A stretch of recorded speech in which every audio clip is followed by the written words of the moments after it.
Buongiorno a tutti e benvenuti a una nuova puntata di Pillole di Napoletano. Oggi continueremo il nostro cammino all'interno delle tradizioni culinarie napoletane sotto il periodo di Natale, parlando di una cosa veramente tradizionale del Natale a Napoli, ovvero il pisto.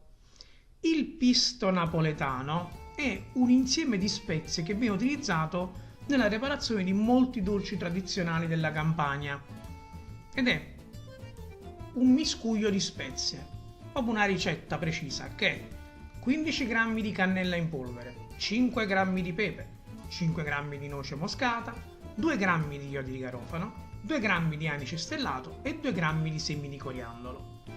Si chiama pisto perché tutte quante le spezie vengono pestate prima in un mortaio e poi vengono tostate brevemente in padella per far rinvenire l'aroma attraverso il calore. La polvere così ottenuta poi viene conservata in dei contenitori ermetici dove verrà poi utilizzata per esaltare il gusto di alcuni tradizionali dolci napoletani come i roccocò, i mustaccioli, i susamielli e i quaresimali. Però i quaresimali sono dolci più pasquali che natalizi. Detto questo, ora, una volta che abbiamo parlato del pisto, potrò parlarvi poi nelle prossime puntate di altri due dolci che non vi ho ancora evidenziato, che sono i roccocò e i susamielli. Detto questo, io vi saluto, vi ringrazio come sempre per l'attenzione e vi rimando a una prossima puntata di Pillole di Napoletano.